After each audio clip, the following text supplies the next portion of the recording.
Hello, hello, and welcome back to the vlog. Oh, this is right. We're launching into it. We're launching into it. Okay. Hi. Hi. Nice to see you. Yeah. Yes, we have an accord. So this is my husband, Mario. So for today's video, I thought it would be fun if we did a Q&A with Mario. You guys liked when we did a couples Q&A for Vlogmas. It's one of my most popular Vlogmas videos of last year, actually. I don't know, I just did a Q&A, and a couple of the questions that I didn't answer were questions for you. So I thought I'd open it up to my broadcast channel on Instagram, the Ramble, what did I call it? The Ramblings. Ramblings, thank you. But it's known as the Inner Circle. The Inner Circle. The Inner Sanctum. For future Q&A videos, I will open up to my full audience, but since these were just for Mario and I wanted to protect his peace from the haters, I thought I would just get questions from the Inner Circle. Here are all the questions about, like, why are you such an asshole? Were filtered out, I believe. They were filtered out, yeah. I protect my fragile male ego. Yes, please. I am in the Ramblings. I think, so right now, oh my god, as I last checked, the Ramblings had 666 members. Oh. Yeah. I was thinking that if it gets to be, like, at 1,000 members, I would let you be an admin. Which means that you could talk I would love to talk in it. Yeah, I know. Yeah. I'm scared. Now I'm scared.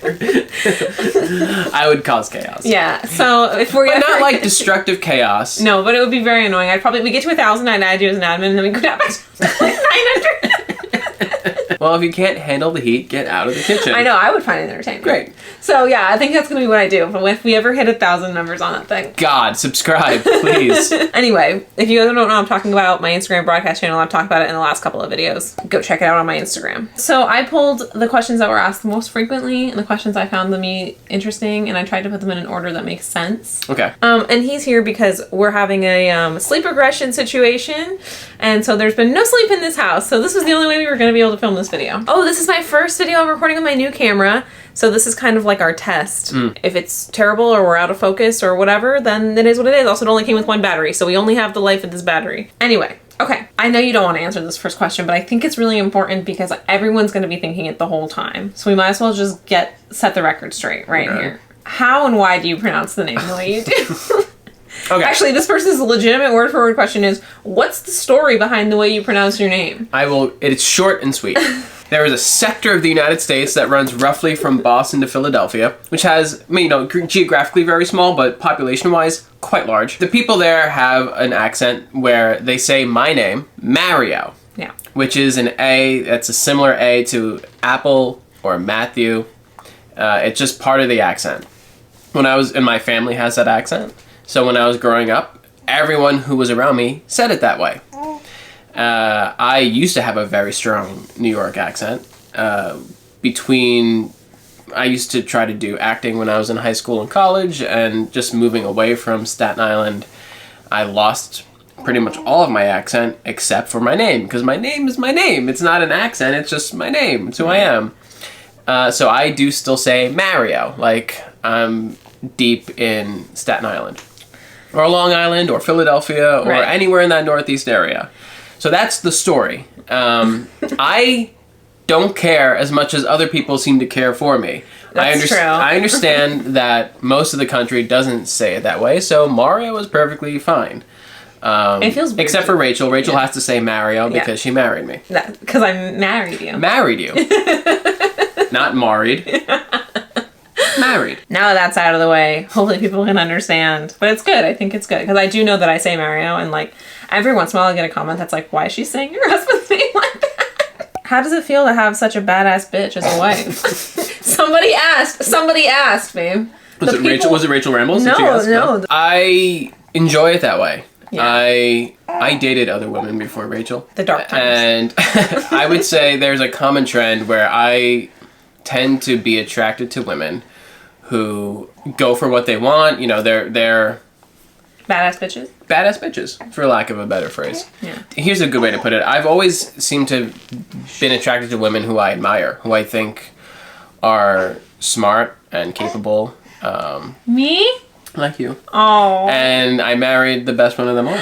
I'm the baddest, the assiest, and the bitchiest. Certainly the bitchiest. Certainly the assiest. That's true. Okay. How do you feel after watching your partner, that's me, give birth? Well, I was kind of thinking of that during the badass bitch part of it, because it was fucking awesome. Yeah. and I hope Charles will watch this. I'm sure he will. My friend Charles and I talked about this a little bit. Charles, my friend one of my best friends from New Orleans, who also had a child recently.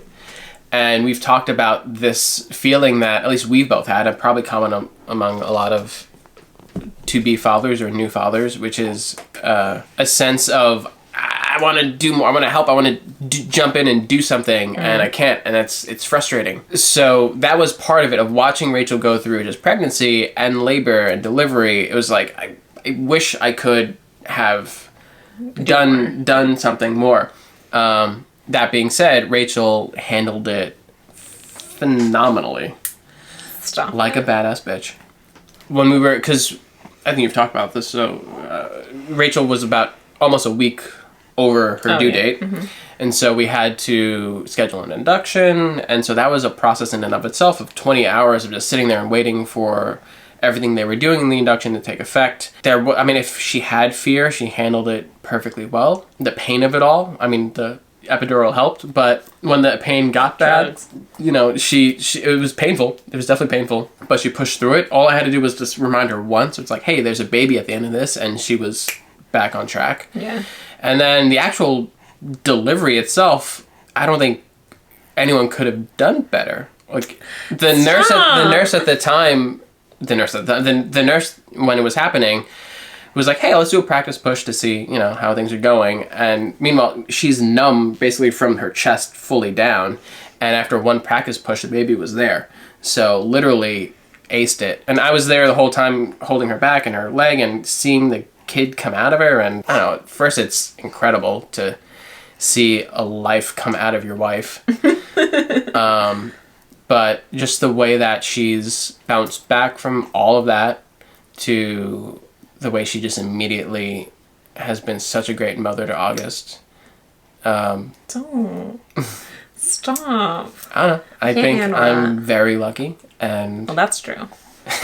A lot of admiration for what she went through and how she's just completely devoted herself to August. It's, as a co-parent, very encouraging. Baby. I love you. I love you. What's your favorite thing about fatherhood? So far. We only have a 7-week-old, so bear with us. My favorite thing, August seems very open and enjoys me being silly with him. Yes. I like to give him a lot of, what was it, Eskimo? It's Eskimo kisses where I rub my nose on his nose. It always makes him loves that. Smile and laugh.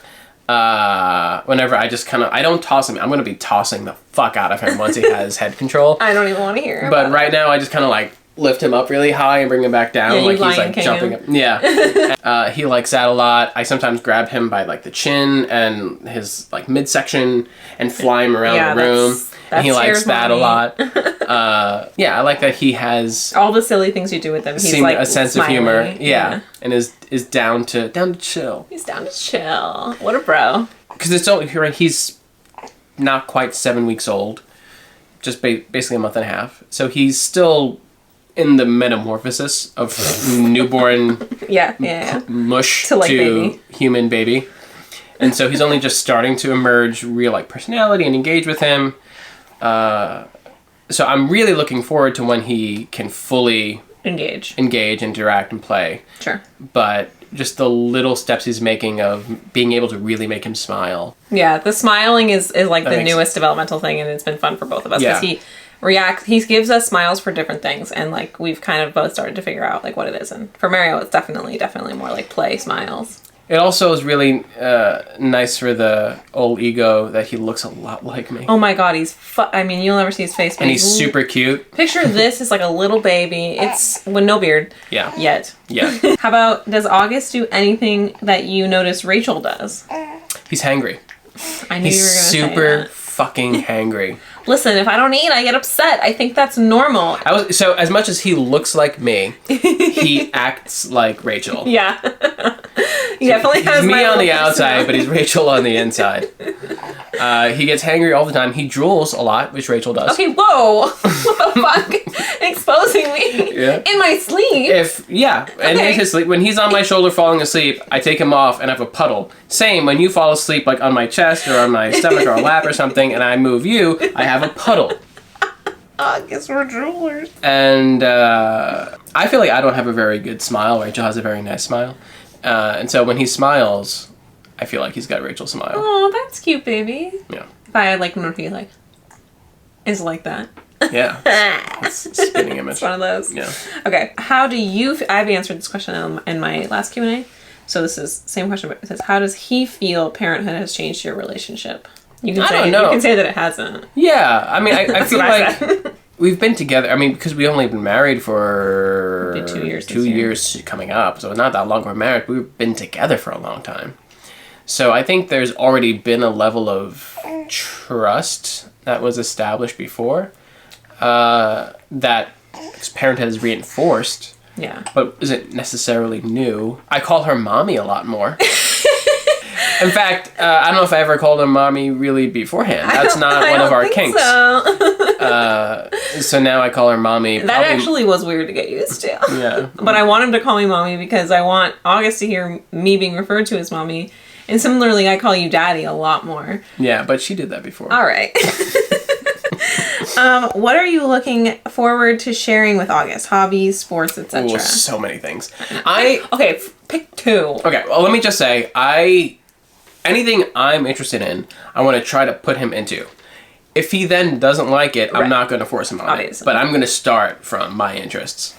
I've already tried to get him to be a Jets fan.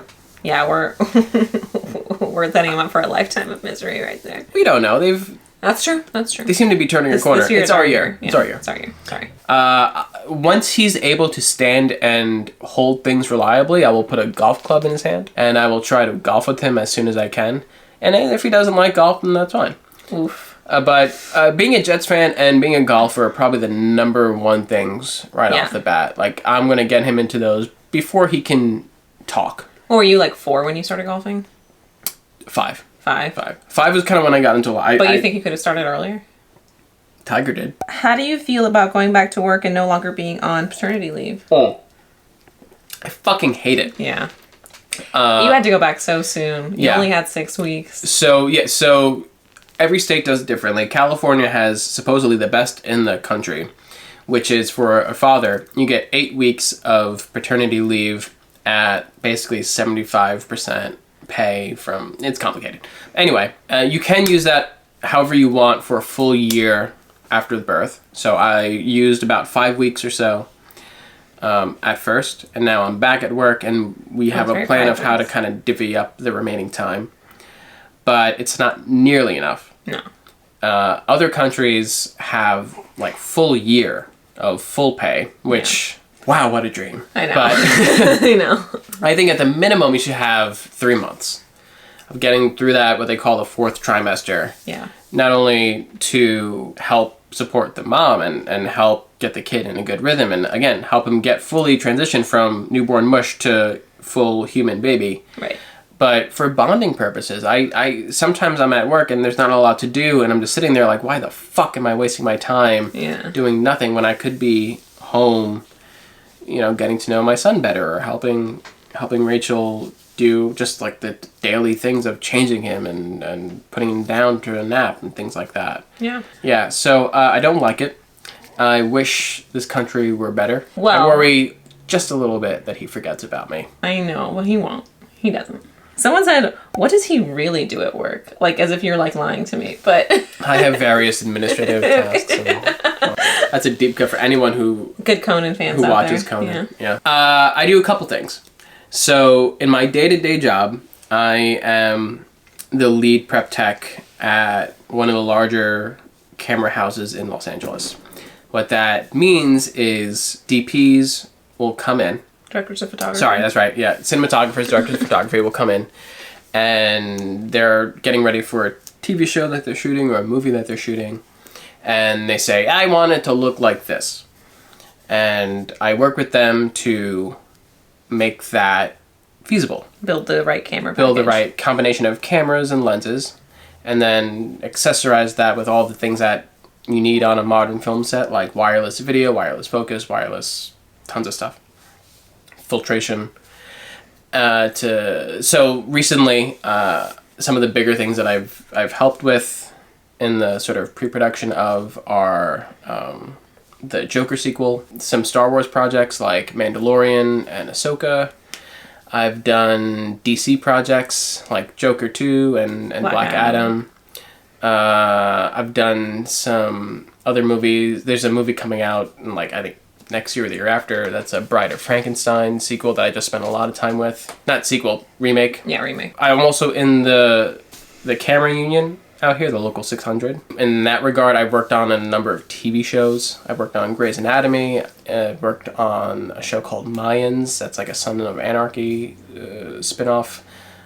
Recently, there was a show called 911 Lone Star that I worked on. A number of things, and just in their camera department. But yeah, mostly my job is talking with camera teams and getting them ready to shoot and knowing a lot about the gear that they might not necessarily know to help them make what they want to achieve happen. Yeah. You mostly work at the camera house, and then like 2 to 4 times a month you'll get called onto set to help out. Yeah. Yeah. Okay. I wanted to ask this question so that we could address a couple things here. This person said, what is his favorite memory with you and the team? I know you have a favorite memory with us, and by the team, I believe they're referring to the Schultze Collective team, which I think we should just say, I'll just explain this real quickly. For a while, Mario was helping me edit Sierra's vlogs. This was a couple years ago, because I used to be, well, I've been Sierra's editor for many years, as we all know. But before this past year, that was just a part-time gig that I did before and after work and on weekends, because I also had a full-time job. That was my like real job at the time. Then I quit my real job, and working for Sierra became my real job.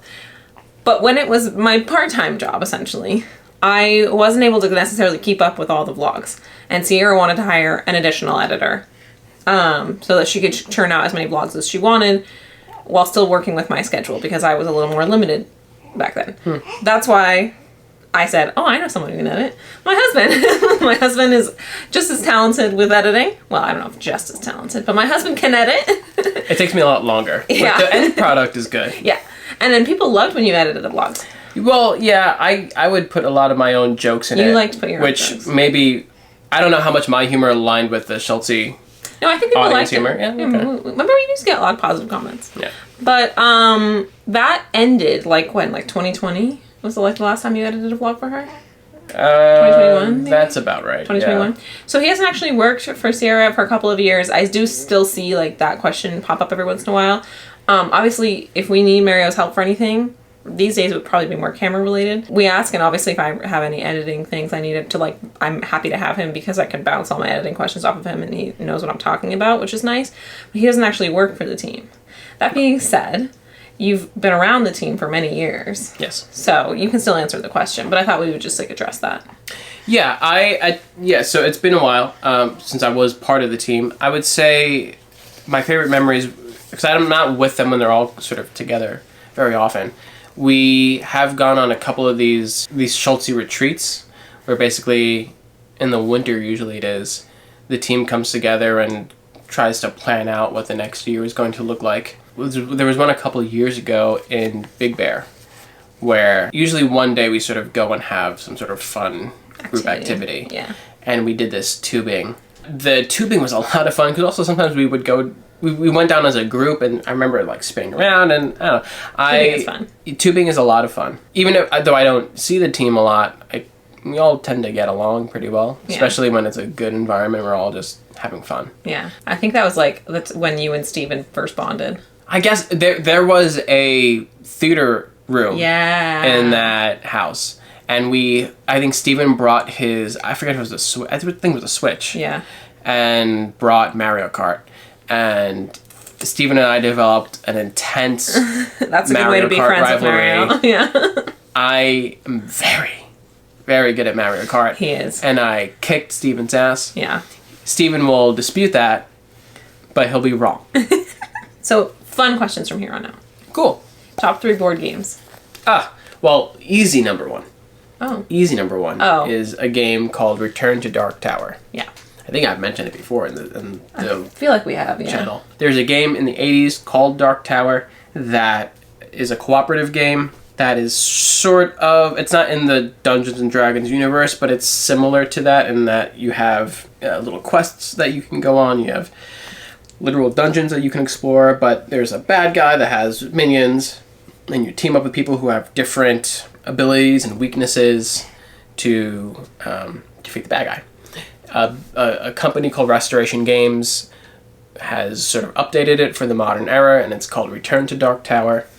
And it's got this awesome fucking tower that stands like 2 feet high in the middle of the table, or the sort of mat that acts as like the board game, the board of the board game, that is interactive and spins around and releases curses and a lot. Anyway, it's technologically very sophisticated and impressive, but the actual play of it is super well designed, and there's a lot of replayability because there's so many different bad guys and different minion combinations, different like characters you can play as, and it's difficult. And I really want a difficult game because I've been playing a lot of games, and so if it's too easy, I get bored. And I've played this game maybe a dozen times, and I've won once or twice. I think you won twice, yeah. Yeah. It's a cooperative game, so it's like you all win or you all lose. Yeah. So that is easily my number one. From there, tough. Villainous is a game that I love a lot. You might have recency bias with that. I might have recency bias because we've talked about this, but I designed a whole bracket for us to play against each other. I also have a soft spot for a game called Castles of Mad King Ludwig, because that was sort of the first game that we got super into, and we used to play literally all night because we're nerds. Yeah. And now we have a bunch of expansions to it. Yeah. We have all the expansions. You haven't even said what your real favorite game is. What's my real favorite game? The Mind. I fucking love The Mind. The Mind, let me take this one, babe. Okay. The Mind is the stupidest card game that was ever fucking invented. I don't know if you were... Don't take this. You're taking it in a terrible direction. I'm taking it. Have you ever played that game? This is something we did when I was in summer camp as a kid, where you all have to count to like 25 or 50, but you're not going in any order. And so basically it's like, I'll say 1 and he'll say 2 and someone will say 3 and someone will say 4, but you're all just communicating via like ESP essentially. So like, we don't know who's going to say 4, right? And the whole goal is to like get to a certain number without like stepping on someone else. So if 2 people say like 4 at the same time, then you start over. Okay, that's like The Mind in card game form. So you go all these cards and they're numbered 1 to 100. You don't have all of them in your hand, but like you all get a hand of cards and you're trying to put cards down in order. And so like if someone put down the card like 23 and you have the card 24, you put that down right away. But if someone put down like a 23 and you have like a 28, you have to try and think like, does anybody have a card between 23 and 28? Not all the numbers are out there. You have to use your collective mind. I'm getting hyped just listening to you. It's the suspense and the tension of it are unparalleled. There's no strategy to it. There's no game to it really at all. And that's like, you don't want, so for example, using her instance of someone put 23 down, you have 28. You don't want to be in a place where everyone's just kind of like in their mind like, okay, 23, 24, 25, 26, like counting it out until you get to 28. Sometimes that happens though. You want the vibe to coalesce. And yeah, so you start with, everyone gets maybe, I forget, it's 2 or 3 cards, and each round subsequently that you pass, you increase the number of cards that you have. Right. And I forgot there were real rules to this fucking game. And yeah, just like you're looking around, you're making eye contact with people, but you can't indicate anything. No. And so there's I don't know. I love. It's really bad. It's really. And then you fuck up and you're like, oh fuck, and then there's an explosion of sound and talk and yeah. And I don't know. That silent suspense, I think, is such a fun, addictive thing for me. I've played that game for hours and am desperate to play it more, but no one else wants to play it because people want to talk, which. These 2 questions kind of go together. So what is your favorite ride at Disneyland or California Adventure? And what does your perfect day at Disneyland look like? Okay. Your favorite ride? Favorite ride? Pirates of the Caribbean. Yes. In my heart of hearts, my favorite ride is Pirates. I have to do it every time. Yeah, we never not do Pirates. No. Yeah. Oh, and thankfully, because the line is also usually only like at most 25 minutes. Yeah. Yeah, I think it's just such an exquisitely well-designed ride, and I love the smell of it. I know. It smells I miss the smell. so good. And you know what's great? That one has no like age limit, so we'll be able to take him right away. Yeah. I do also, I really love in Disneyland, I love Smuggler's Run a lot. I think that's a great ride. Also a ride that has a surprisingly short line. That's a hot take. People don't like Smuggler's Run. They're losers. I think piloting the Millennium Falcon is sick. Yeah, we do like being pilots. The thing is, now that we're annual pass or Magic Key holders, when we go to Disney, most of the time we do a couple rides, but we're really there for eating and drinking. Yeah, I was just going to say, like, the next question, the perfect day question is like, yes, way more like we'll go there with a food plan, and then if there happens to be a short line, we'll jump on a ride. But like, that's not. Can I have that burp cloth? I have had a dream day for a while that we haven't done yet, which is well, first off, anything that you put cinnamon sugar on, I will eat. That being said, I want to do a day where I eat every churro in Disneyland. They have different ones. So they have the base churro, of course, which is everyone must know what a churro is. Hopefully. But Disney, their carts pretty much they have a cart spread across all Disneyland and DCA, and usually each cart has a special churro.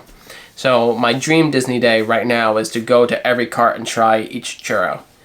Yeah, he's tried to pitch this to me as a video multiple times. I wouldn't be able to do it because churros are sadly not gluten-free. No. And he's like, well, I could do it for you on a video. I mean, yeah, the video of it all is more just to get it to actually happen. I'll do it without a video. That's true. Yeah, you would. That is probably my dream Disney day. Yeah, that's a good one. Yeah, and then I guess really dream is to have that, and also to be able to go straight on to Rise of the Resistance without any wait.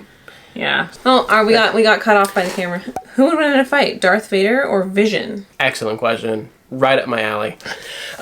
Difficult to answer because I think it's obvious that it would be Vision. I don't know about that because if it's not an ability that we've seen Darth Vader have, but if you look at the way that Kylo Ren stopped that blaster bolt in Force Awakens, then if Vader can similarly stop Vision's beam, then I don't know.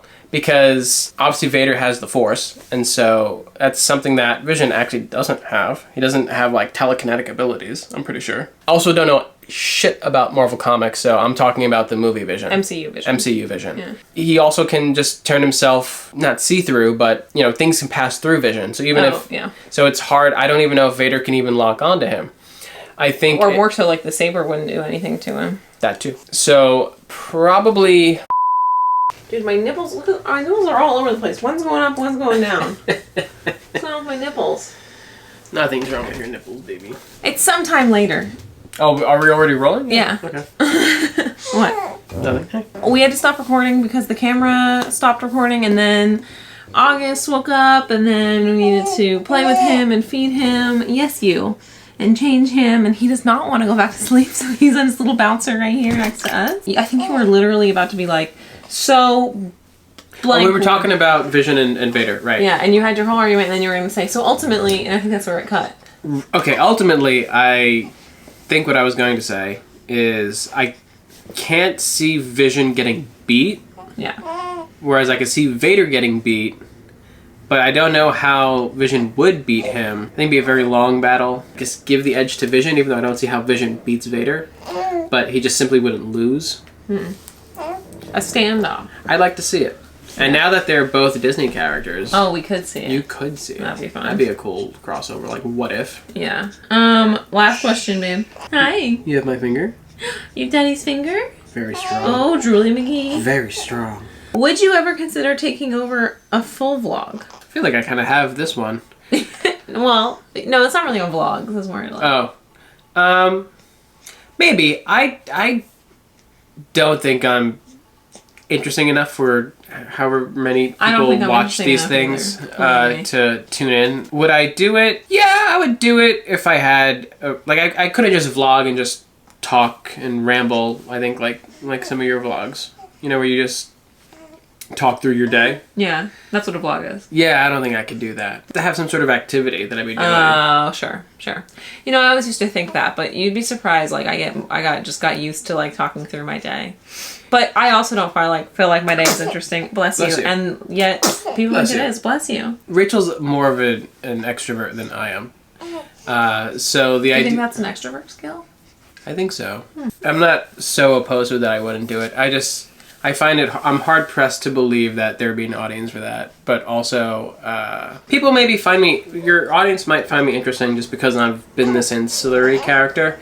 Too much of me, the mystery goes away. Sure. And suddenly I'm less interesting. Sure. So maybe we'll do a thing where it's like, if I ever get to 20,000 subscribers or something like wild like that. I'm not close. But like if that ever hits, then we'll do like an all Mario vlog. Yeah, and then we'll go back down to 10,000 subscribers. Maybe. No.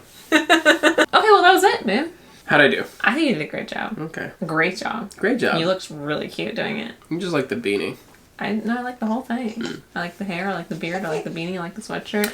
You're holding our baby's hand. I used to not have long hair. I still am not sure about the long hair. I love the long hair. It's the reason I have the long hair. I know. Yeah, jury's still out.